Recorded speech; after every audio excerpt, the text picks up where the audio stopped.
मधुबन के बाबा, मधुबन के बाबा मुरली वाले, आपका क्या कहना, आपका क्या कहना। ओम शांति। आज 14 जून 2022 के साकार मधुर महावाक्य है। आज मीठे मीठे बाप दादा बोले, मीठे बच्चे, 21 जन्मों की पूरी प्रारब्ध लेने के लिए बाप पर पूरा पूरा बलि चढ़ो, अधूरा नहीं। बलि चढ़ना अर्थात बाप का बन जाना। बाबा ने कहा, मीठे बच्चे, 21 जन्मों की पूरी प्रारब्ध लेने के लिए बाप पर पूरा पूरा बलि चढ़ो, अधूरा नहीं। बलि चढ़ना अर्थात बाप का बन जाना। बाबा ने आज प्रश्न पूछा, किस गुह्य बात को समझने के लिए बेहद की बुद्धि चाहिए? और उत्तर में बाबा ने कहा, यह बेहद का बना बनाया ड्रामा है। जो पास्ट हुआ वो ड्रामा, अब यह ड्रामा पूरा होता है, हम घर जाएंगे, फिर नए सिर पाठ शुरू होगा। यह गुह्य बातें समझने के लिए बेहद की बुद्धि चाहिए। बेहद रचना का ज्ञान बेहद का बाप ही देते हैं। बाबा ने एक और प्रश्न पूछा कि मनुष्य किस बात में हाय हाय कर रड़ी मारते हैं और तुम बच्चे खुश होते हो? बाबा ने कहा कि अज्ञानी मनुष्य थोड़ी सी बीमारी आने पर रड़ी मारते और तुम बच्चे खुश होते हो, क्योंकि समझते हो कि यह भी पुराना हिसाब किताब चुकता हो रहा है। मुरली का गीत है, तूने रात गवाई सोए के, दिवस गवायो खाए, हीरा जन्म अमोल था, कौड़ी बदले जाए। ओम शांति। वास्तव में ओम शांति कहने की भी जरूरत नहीं है, परंतु कुछ न कुछ बच्चों को समझाना ही होता है, परिचय देना होता है। आजकल बहुत हैं जो ओम शांति जपते रहते हैं, अर्थ तो समझते ही नहीं। ओम शांति हम आत्मा का स्वधर्म शांत है, यह तो ठीक है, परंतु फिर ओम शिवोहम भी कह दिया है, यह फिर रॉन्ग हो गया। वास्तव में इन गीतों आदि की भी जरूरत नहीं है। दुनिया में आजकल कन-रस बहुत है, इन सभी कन-रस में फायदा कुछ नहीं है। मन रस तो अभी ही आता है एक बात का। बाप बच्चों को सम्मुख बैठ समझाते हैं, कहते हैं तुमने भक्ति तो बहुत की, अब भक्ति की रात पूरी हो, प्रभात हो रही है। प्रभात का बहुत महत्व है। प्रभात के समय बाप को याद करना है। प्रभात के समय भक्ति भी बहुत करते हैं, माला भी जपते हैं।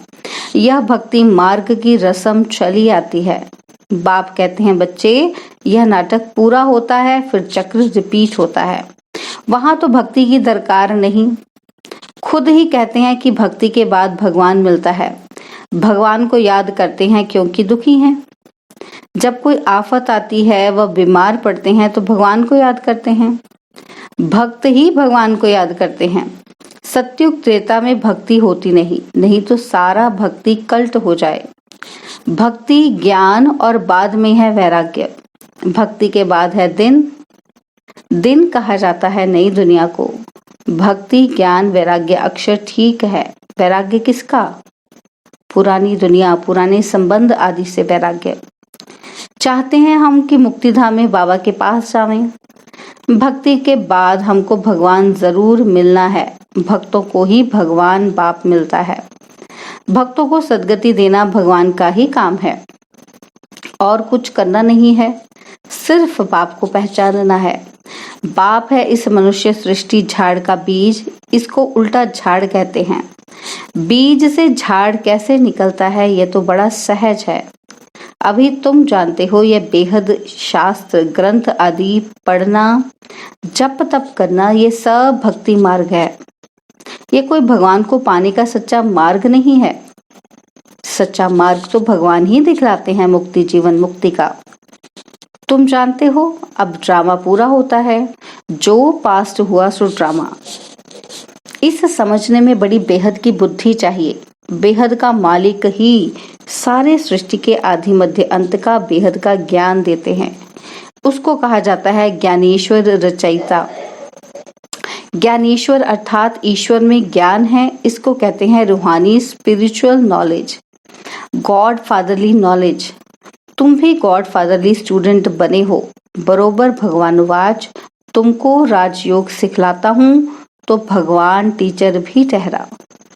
तुम स्टूडेंट भी हो, बच्चे भी हो। बच्चों को दादे से वर्षा मिलता है, यह तो बड़ी सहज बात है। बच्चा अगर लायक नहीं है तो बाप लात मार कर निकाल देते हैं। धंधे आदि में जो अच्छे मददगार होते हैं उनका ही हिस्सा लगता है। तो तुम बच्चों का भी दादे की मलकियत पर हक है, वह है निराकार। दादा कौन है? निराकार। बच्चे जानते हैं कि हम अपने दादे से वर्षा ले रहे हैं, वही स्वर्ग की स्थापना करते हैं, नॉलेजफुल हैं। ब्रह्मा विष्णु शंकर को पतित पावन नहीं कहेंगे, वह तो देवताएं हैं। उनको सद्गति दाता नहीं कहेंगे, वह एक ही है। याद भी सभी एक को ही करते हैं। बाप का पता न होने के कारण कह देते हैं कि सब में परमात्मा है। अगर कोई को साक्षात्कार हो जाता है तो समझते हैं कि हनुमान ने दर्शन कराया। भगवान तो सर्वव्यापी है, कोई भी चीज में भावना रखो तो साक्षात्कार हो जाता है। यहाँ तो पढ़ाई की बात है। बाप कहते हैं मैं बच्चों को आकर पढ़ाता हूँ। तुम देखते भी हो कि कैसे पढ़ाते हैं, कि जैसे और टीचर होते हैं बिल्कुल साधारण रीति पढ़ाते हैं। तो बैरिस्टर होगा तो आप समान बैरिस्टर बनाएगा। यह तो तुम जानते ही हो कि इस भारत को स्वर्ग किसने बनाया, और भारत में रहने वाले सूर्यवंशी देवी देवताएं कहाँ से आए। मनुष्यों को बिल्कुल पता नहीं है। अभी है संगम, तुम संगम पर खड़े हो, दूसरा कोई संगम पर नहीं है। यह संगम का मेला देखो कैसा है। बच्चे आए हैं बाप से मिलने, यह मेला ही कल्याणकारी है। बाकी और जो भी कुंभ के मेले आदि लगते हैं उनसे कोई प्राप्ति नहीं। सच्चा सच्चा कुंभ का मेला कहा जाता है संगम को। गाते हैं आत्मा परमात्मा अलग रहे बहुकाल, फिर सुंदर सुहावना मेला कर दिया है। इस समय कितना अच्छा है, यह संगम का समय कितना कल्याणकारी है, क्योंकि इस समय ही सबका कल्याण होता है। बाप आकर सबको पढ़ाते हैं, वह है निराकार स्टार। लिंग रूप रखा है समझाने के लिए। बिंदी रखने से कुछ समझ ना सके, तुम समझा सकते हो क्या कि आत्मा एक स्टार है, बाप भी स्टार है। जैसे आत्मा वैसे परमपिता परमात्मा, फर्क नहीं है। तुम्हारी आत्माएं भी नंबरवार हैं। कोई की बुद्धि में कितनी नॉलेज भरी हुई है, कोई की बुद्धि में कितनी। अभी तुम समझते हो कि हम आत्माएं कैसे 84 जन्म भोगते हैं। हर एक को अपना हिसाब किताब भोगना ही पड़ेगा। कोई बीमार पड़ते हैं, हिसाब चुकतू करना है। ऐसे नहीं ईश्वरीय संतान को यह भोगना क्यों होती है। बाप ने समझाया है बच्चे, जन्म जन्मांतर के पाप हैं। भल कुमारी हैं, कुमारी से क्या पाप हुआ होगा, परंतु यह तो अनेक जन्मों का हिसाब किताब चुकतू होना है। बाबा ने समझाया है कि इस जन्म में भी किए हुए पाप अगर सुनाएंगे नहीं तो अंदर वृद्धि को पाते रहेंगे। बतला देने से फिर ये वृद्धि नहीं होगी। सबसे नंबर 1 भारत पावन था, अब भारत सबसे पतित है, तो उनको मेहनत भी जास्ती करनी पड़ती है।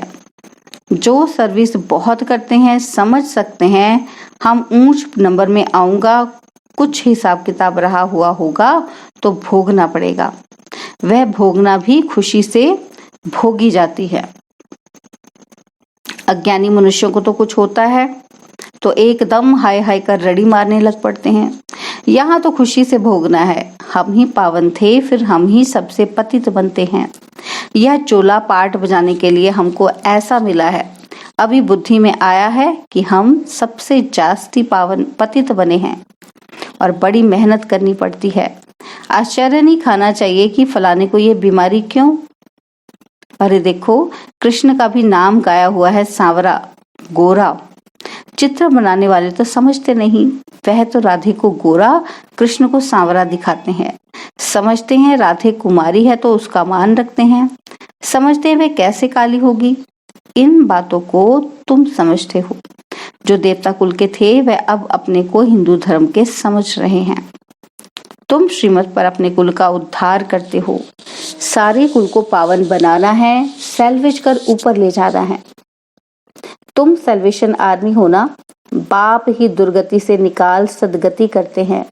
वही क्रिएटर, डायरेक्टर, मुख्य एक्टर गाया हुआ है।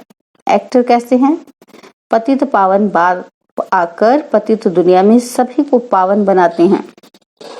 तो मुख्य हुआ ना। ब्रह्मा विष्णु शंकर को कोई करण करावनहार नहीं कहेंगे। अभी तुम अनुभव से कह सकते हो कि बाबा जिसको करण करावनहार कहते हैं वे इस समय पाठ बजाते हैं। वह पाठ बजाएंगे भी संगम पर। उनको कोई जानते नहीं। मनुष्य 16 कला से फिर नीचे गिरते हैं। आहिस्ते आहिस्ते कला कम होती जाती है। हर जन्म में कुछ न कुछ कला कम होती है। सत्युग में 8 जन्म लेने पड़ते हैं। एक एक जन्म ड्रामा अनुसार कुछ न कुछ कला कम होती है। अब यह चढ़ने की बारी। जब पूरे चढ़ जाएंगे फिर धीरे धीरे उतरेंगे। बच्चे जानते हैं अभी ये राजधानी स्थापन हो रही है। राजधानी में तो हर प्रकार के चाहिए। जो अच्छी रीति श्रीमत पर चलते हैं वे ऊंच पद पाते हैं। सो भी जब पूछे ना बाबा को अपना पूरा पोता मेल भी भेजे तब बाबा राय दे सकते हैं। ऐसे नहीं, बाबा तो सब कुछ जानते हैं। वह तो सारी दुनिया के आदि मध्य अंत को जानते हैं। एक एक की दिल को तो नहीं बैठ जानेंगे। वह नॉलेजफुल है। बाबा कहते हैं कि मैं आदि मध्य अंत को जानता हूँ, तब तो बताता हूँ कि तुम ऐसे ऐसे गिरते हो फिर ऐसे चढ़ते हो। यह पाठ भारत का है। भक्ति तो सब करते हैं। जो सबसे जास्ती भक्ति करते हैं उनको पहले सदगति मिलनी चाहिए। पूज्य थे, फिर 84 जन्म भी उन्होंने लिए। भक्ति भी उन्होंने की है नंबरवार। फल इस समय जन्म मिला है, परंतु आगे जन्म के पाप तो है ना, वह कटते हैं याद के बल से।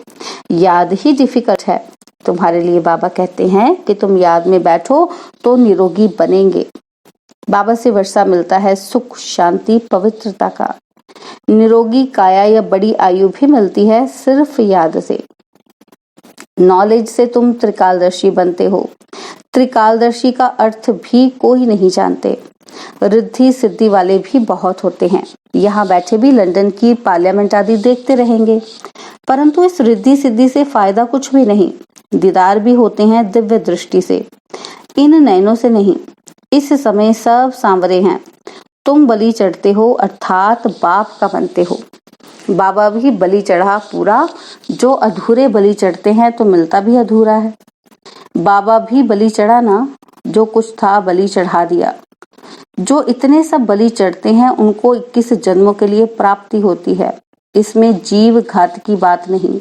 जीव घाती को महापापी कहा जाता है। आत्मा अपने शरीर का घात करे यह तो अच्छा नहीं है। मनुष्य दूसरे का गला काट लेते हैं, ये अपना काट लेते हैं, इसलिए जीव घाती महापापी कहा जाता है। बाप मीठे मीठे बच्चों को कितना अच्छी रीति समझाते हैं। तुम जानते हो कल्प कल्प कल्प के संगम युगे इस कुंभ के मेले में आते हैं। यह वही माता पिता है। कहते हैं बाबा आप ही हमारे सब कुछ हो। बाबा भी कहते हैं कि हे बच्चे तुम आत्माएं हमारे हो। तुम बच्चे जानते हो शिव बाबा आया हुआ है कल्प पहले मुआफिक। जिन्होंने पूरे 84 जन्म लिए हैं उन्हों को श्रृंगार कर रहे हैं। तुम्हारी आत्मा जानती है कि बाबा नॉलेजफुल पतित पावन है। वह हमको अभी सारी नॉलेज देते हैं। वही ज्ञान का सागर है। इसमें शास्त्रों की कोई बात नहीं। यहाँ तो देह सहित सब कुछ भूल अपने को आत्मा समझना है। एक बाप के बने हो तो सब कुछ भूल जाना है। और संग बुद्धि योग तोड़ एक संग जोड़ना है। गाते भी हैं कि तुम्हारे संग ही जोड़ेंगे बाबा, हम पूरे बलिहार जाएंगे। बाप भी कहते हैं कि हम तुम्हारे पर बलिहार जाते हैं। मीठे बच्चे, सारे विश्व की राजाई का तुमको मालिक बनाता हूँ। मैं तो निष्कामी हूँ। मनुष्य बल कहते हैं कि निष्काम सेवा करते हैं, परंतु फल तो मिलता है ना। बाप निष्काम सेवा करते हैं, यह भी तुम जानते हो। आत्मा जो कहती है कि हम निष्काम सेवा करते हैं, यह कहाँ से सीखे हैं? तुम जानते हो निष्काम सेवा बाबा ही करते हैं। आते ही कल्प के संगम युग पर है। अभी भी तुम्हारे सम्मुख बैठे हैं। बाप खुद कहते हैं, मैं तो हूँ निराकार, मैं तुमको ये वर्षा कैसे दूं? सृष्टि के आदि मध्य अंत का ज्ञान कैसे सुनाऊं? इसमें प्रेरणा की बात ही नहीं। शिव जयंती मनाते हैं तो जरूर आता हूं ना। मैं आता हूं भारत में, भारत की महिमा सुनाते हैं। भारत तो बिल्कुल महान पवित्र था, अब फिर से बन रहा है। बाप का कितना बच्चों पर लव है। अच्छा, मीठे मीठे सिकिलदे बच्चों प्रति माता पिता बाप दादा का याद प्यार और गुड मॉर्निंग। रूहानी बाप की रूहानी बच्चों को नमस्ते। हम रूहानी बच्चों की रूहानी बाप दादा जी को दिलवा जान सिकवा प्रेम से नमस्ते। ओम शांति। प्यारे बाबा, मीठे बाबा, मेरे बाबा, शुक्रिया बाबा, शुक्रिया बाबा, शुक्रिया बाबा। धारणा के लिए मुख्य सार है। पहला पॉइंट है, श्रीमत पर अपने कुल का उद्धार करना है, सारे कुल को पावन बनाना है, बाप को अपना सच्चा सच्चा पोता मेल देना है। सेकंड पॉइंट है, याद के बल से अपनी काया को निरोगी बनाना है, बाप पर पूरा पूरा बलिहार जाना है, बुद्धि योग और संग तोड़ एक संग जोड़ना है। वरदान है, एक बाप दूसरा न कोई, इस स्मृति से निमित्त बनकर सेवा करने वाले सर्व लगाव मुक्त भव। एक बाप दूसरा न कोई, इस स्मृति से निमित्त बनकर सेवा करने वाले सर्व लगाव मुक्त भव। जो बच्चे सदा एक बाप दूसरा न कोई इसी स्मृति में रहते हैं, उनका मन बुद्धि सहज एकाग्र हो जाता है। वह सेवा भी निमित्त बनकर करते हैं, इसलिए उनमें उनका लगाव नहीं रहता। लगाव की निशानी है, जहां लगाव होगा वहां बुद्धि जाएगी, मन भागेगा।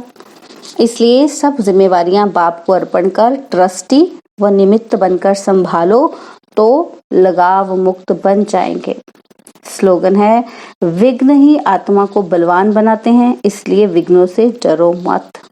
स्लोगन, विघ्न ही आत्मा को बलवान बनाते हैं, इसलिए विघ्नों से डरो मत। ओम शांति। और अब यह एक बहुत अच्छी वीडियो भी जरूर देखें।